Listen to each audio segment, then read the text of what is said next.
ინსტრუქცია. ამ ეპიზოდის ნახვა რეკომენდებულია ალკოჰოლის თანხლებით, ან მხოლოდ მაშინ, როდესაც ხუმრობის ხასიათზე ხართ და მასში გამოთქმული მოსაზრებები დიდწილად იუმორია და ძალიან გთხოვთ სერიოზულად თუ მიიღებთ.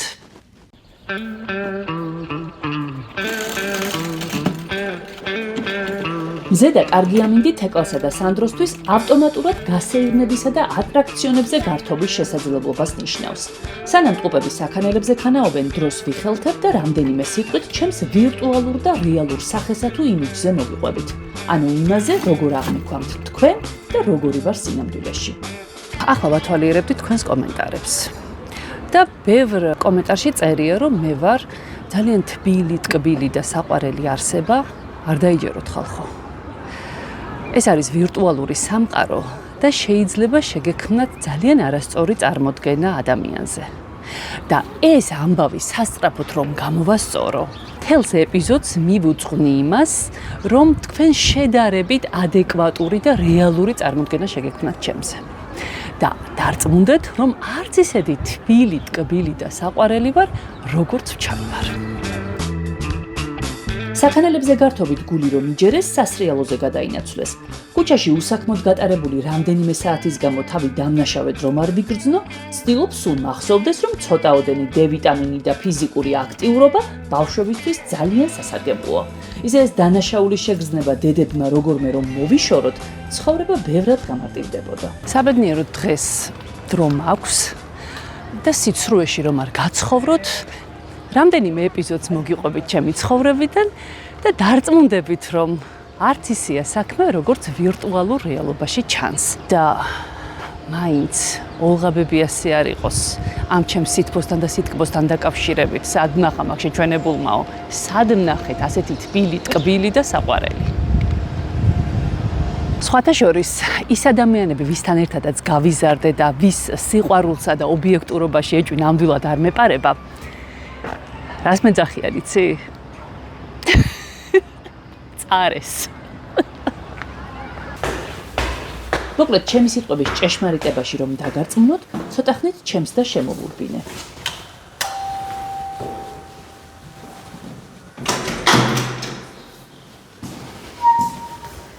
გამარჯობა. მოკლედ, ჩემთია ესეთი დილემის წინაშე ვდგავარ. ჩემი ვლოგის გამომწერებს გონიათ, რომ მე ვარ ძალიან თბილი, ტკბილი და საყვარელი ადამიანი. მერე? მაგაში რა არის, ცუდი? არა, ცუდი არაფერი არ არის, მაგრამ ვარ. თუ ვინმე ღვთისმიერი მაგას ფიქრობს, რომ შენ ხარ საყვარელი და კარგი, დაეიფიქროს.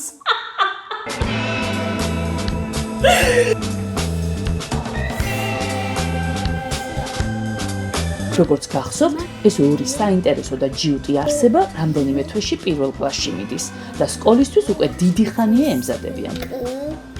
ესა? ნემოა წერასაც სწავლობენ. და ლურო მაგიწერია. არა, შევ. შენი ჭირიმე შენ გენაცვალეთი საუბარი, ჩემი სტილი არ არის. არ გამომდის და არც ვცდილობ სიმართლე გითხრათ. და ზოგადად ეს აუტანლობა და აუტანელი იმიჯი გარკვეულწილად ჩემი ხასიათის ნაწილია, ეს შემტევი ბუნება, როდესაც რაღაც არ მომწონს და რაღაცას არ ვეგუები, ამაზე ხმამაღლა ვაფიქსირებ ჩემს პოზიციას, ძალიან საეჭვოა ასეთი ხასიათის ადამიანს შეეძლოს იყოს თბილი, ტკბილი და საყვარელი. როგორც წესი პირიქითაა. საკმაოდ ხშირად ვეხვევი კონფლიქტურ სიტუაციებში. სხვათა შორის დედა ჩემი ხშირად მეუბნება, რომ ამ ქვეყანაში ან ვერ გაასწორებ და გაანებე თავი ამ დონკიხოტობასო, მაგრამ მე მაინც მგონია, რომ მას აი ამ ტოტალიტარულ სახელმწიფოში გატარებულმა ახალგაზრდობამ და გამოცდილებამ გააკეთებინა ეს დასკვნა. და რაც შემეხება, მე ფიქრობ, რომ როდესაც რაღაც ისი არ არის, ეს ეხება ყოფით ცხოვრებას და ეხება ზოგადად ყველაფერს, ყოველთვის ჯობს, რომ ადამიანმა საკუთარი პოზიცია დააფიქსიროს და წინააღმდეგობა გაუწიოს იმას, რაც მისი აზრით არ არის სწორი. შესაბამისად, რადგან ასე ვფიქრობ, ძალიან ხშირად ვარ არამკითხე მოამბის როლში. დარწმუნებული ვარ, ბავშვებისთვის უკეთესი იქნებოდა დედას მოთმინების უნარი ხშირად რომ არ ღალატობდეს. საერთოდ საზოგადოება ქალს გაცილებით უფრო მეტ მოთხოვნებს უყენებს ვიდრე კაცს. აი მაგალითად გაბრაზების დროს კაცს თუ შეუძლია ილანძღოს, იგინოს, რაღაც უცენზურო სიტყვებით თქვას, ქალს სიბრაზის დროსაც საზოგადოება გთხოვს კდემამოსილებას და იმ ჩარჩოების დაცვას, რასაც თვითონ გვიწესებს. წინააღმდეგ შემთხვევაში მაშინვე იწყება ამ ქალის ჩაქოლვა, რომ როგორ შეარცხვინა ეს თავისი მანდილი და როგორ უღალატა კდემამოსილებას და ასე შემდეგ. რა თქმა უნდა, ამით იმის თქმას არ ვცდილობ, რომ რაღაც უწმანწური სიტყვების თქმა მინდა და მე რიდება არ მახასიათებს ეგ და შესაბამისად ვერც ვიტყვი. მაგრამ, როდესაც რაღაცის თქმას ვცდილობ თქვენთვის, ყოველთვის ვფიქრობ იმაზე, რა რეაქცია შეიძლება ჰქონდეს მაყურებელს და შესაბამისად ისეთი ნატურალური ყველაფერი ვერ იქნება, როგორსაც შეიძლება ვიღაც ელოდება. მაგრამ ესეც ბუნებრივი მგონია, ანუ ესეც ჩემი მხარია, თუმცა არის ერთი ნაწილი. და ის მეორე ნაწილი, როდესაც აი ძალიან ან ცუდ ხასიათზე ვარ, ან მოწყენილი ვარ, ან ბრაზიანი ვარ, მაშინ ხომ ვერ მხედავთ და ღმერთმა ნუ გაჩვენოთ მაგ მდგომარეობაში ჩემი თავი. ახლა კი იმ ცნობილი სლოგანის არ იყოს, დროა დავუბრუნდეთ საქმეებს ლაპარაკის ნაცვლად. ზამთრის და ზაფხულის ტანსაცმლის მონაცვლეობა. ეს ყველაფერი მაქვს შესაძლებელი და გადასახარისხებელი. უფალო.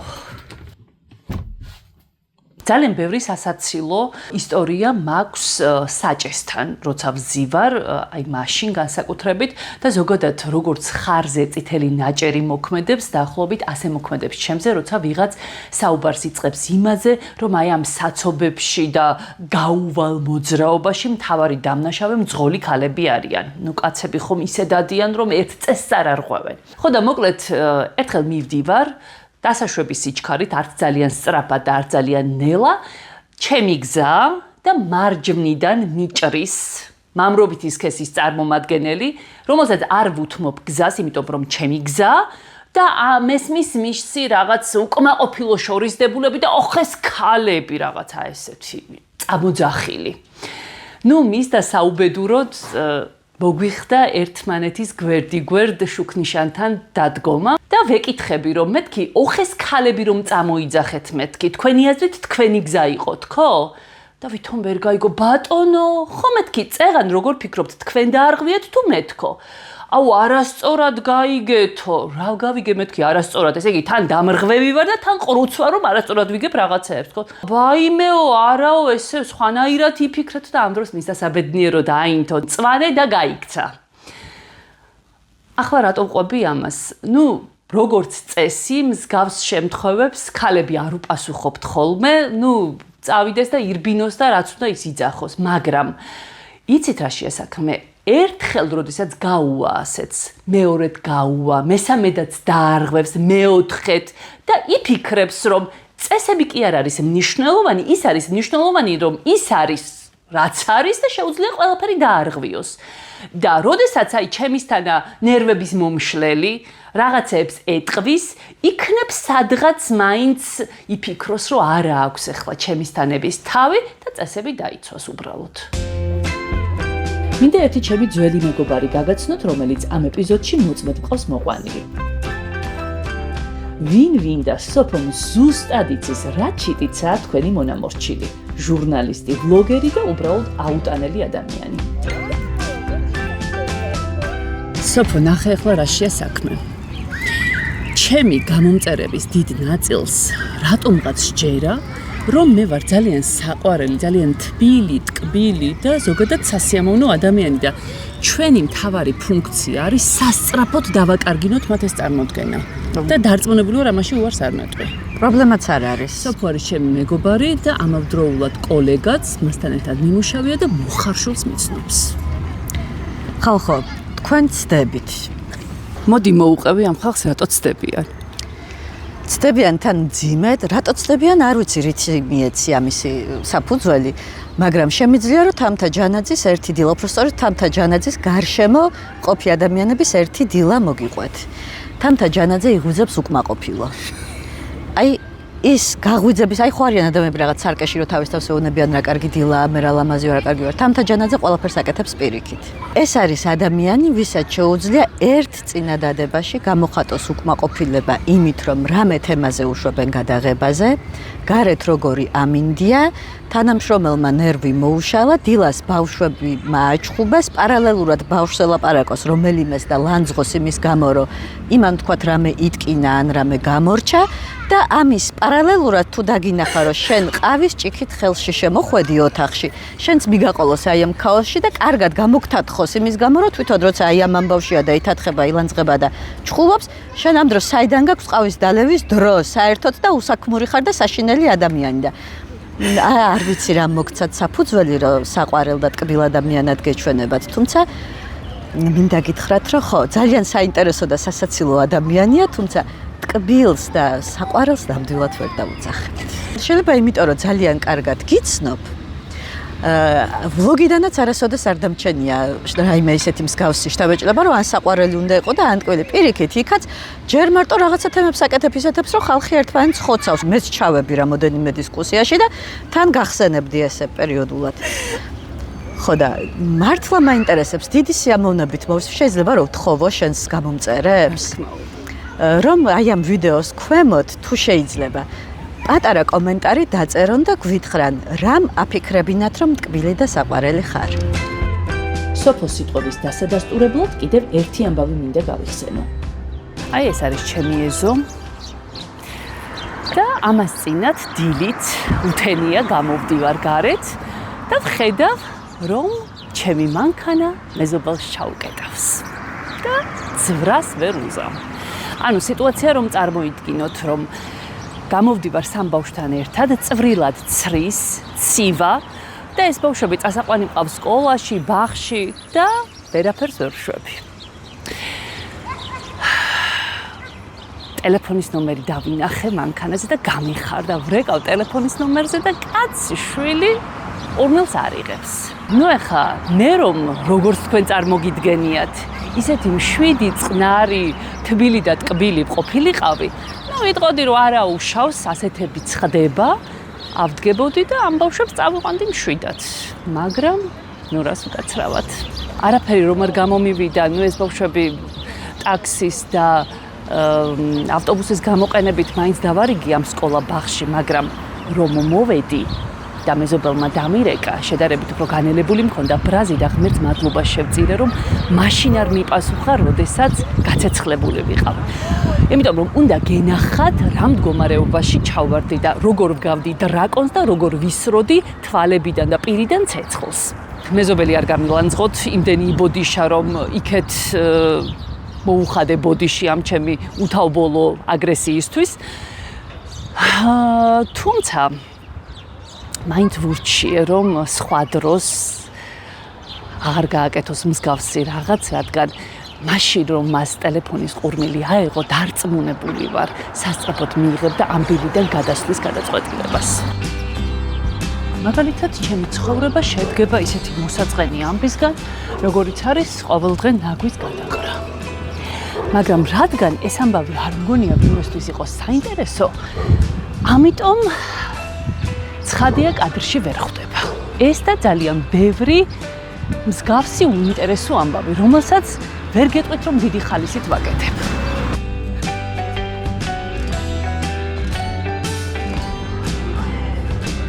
ახლა მივდივარ პარალელურ ქუჩაზე, რომ ანას ამოუბეჭდო დამატებითი მასალა თავისი გაკვეთილებიდან. არც ამას არ ვაკეთებ დიდი სიამოვნებით და ახლა შინაგანად დავდივარ ჩამოშვებული. მაგრამ რა ვქნა, მიწევს. ჩემი მომაბეზრებელი ყოველდღიურობის ნაწილია. და ვლოგში ვერც ეს ამბავი ხვდება ხშირად. ხშირად კი არა, საერთოდ ვერ ხვდება. ალბათ არც ერთი ვლოგი არ არსებობს, სადაც ესეთი სკრუპულოზური სიზუსტით ადამიანის ცხოვრების გადმოცემა ხდება. და დიდი ალბათობით რომც არსებობდეს, კაციშვილს არ დააინტერესებდა ასეთი წვრილმანები. ვლოგში ყოველთვის ხვდება ის, რასაც ჩვენ თვლით საჭიროდ და ეს ყველაფერი აბსოლუტური სიმართლე არ არის. წლების წინ უფრო ადრეული ახალგაზრდობის პერიოდში ძალიან ვცდილობდი რომ მისაღები ვყოფილიყავი ყველასთვის და შესაბამისი იყო ჩემი ქცევა, თუმცა წლებთან ერთად მივხვდი რომ ამას აზრი არ აქვს, ყველასთვის მისაღები ვერ იქნები და ჯობს საკუთარ სურვილებს მეტი ყურადღება მიაქციო. ამას რატომ ყვები ახლა? რამდენიმე დღის წინ თეკლას ჯგუფელის დედამ მითხრა რომ ვაიმეო ვიდეოებში როგორ სულ მოწესრიგებული გაქვსო სახლიო და მეო ვერ ვახერხებო ასეო და ესეთი იდეალური როგორ ხარო და მაშინაც ასაც უთხარი და თქვენს გეუბნებით რომ ეგ არის ილუზია. იდეალური ადამიანი არ არსებობს და ის რომ კადრში ხედავთ ყველაფერს გარკვეულწილად მოწესრიგებულს ეს არ ნიშნავს რომ რეალურ ცხოვრებაში ყველაფერი ესეთი გაპიწყინებულია. მოკლედ არ დაიჯეროთ ვინმეს ან რაიმეს იდეალურობა. მე არ მჯერა ყოველ შემთხვევაში. ჩემი მანქანა ახლა ისეთ მდგომარეობაშია, რომ არ გავრეცხო, მალე ალბათ ლანძღვას დამიწყებს. თან წამომყევით მანქანა გავრეცხოთ და თან რაღაცებს მოგიყვებით ჩემი ვირტუალური თუ რეალური ცხოვრებიდან. ცხადია ვერ ვიტყვი რომ არამკითხე მოამბის როლში ყოფნა ყოველთვის გამართლებულია. ყოფილა შემთხვევები, როდესაც ზედმეტი აქტიურობის ან ხმამაღალი კრიტიკის გამო იმაზე მეტი პრობლემა შემექმნა, ვიდრე წარმოგიდგენიათ. ნუ რას ვიზამთ? ასეთი ხასიათი მაქვს. სხვანაირად ცხოვრება უბრალოდ არ გამოდის. არ ვიცი, რამდენად შევძელი ამ ეპიზოდში მომეყოლა სრული სიმართლე ჩემს შესახებ, ნუ ფაქტია ვეცადე და დიდი იმედი მაქვს, რომ დღის ამ ასიკით ძალიან თბილ და სასიამოვნო ადამიანად აღარ მოგეჩვენებით. ახლა ვზივარ და ველოდები, როდის გამირეცხავენ მანქანას და სხვათა შორის სტანდარტული რეცხვის ღირებულება არის 30 ლარი. მე რა მაინც და მაინც მარტივად გადასახდელი თანხა, მაგრამ ახლა ვინმე დეიდაბიცოლა რო არ გამოხდეს და არ მითხრას, რომ ბოლოს და ბოლოს შენით გარეცხეო ეს მანქანაო ან არა და ნუ შევჭამე შენი წუწუნითო, თავს ვაიძულე გამიხსენებინა, რომ 30 ლარად სასურსათო მაღაზიაში ბევრს ვერაფერს ვერ ვიყიდდი. ხედავთ როგორ ზრუნავს ჩვენი სახელმწიფო ჩვენზე? მომენტალურად გამიუღდა პრობლემა. შვიდად ვზივარ და ველოდები. აბა.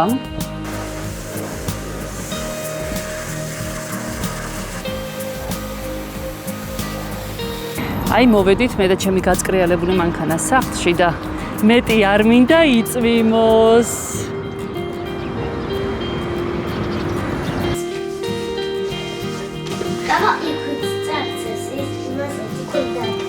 სამწუხაროდ არ ვარ დედა, რომელიც შვილების ყველა უსაქციელობას თუ ცელქობას ოლიმპიური სიმშვიდით ხვდება.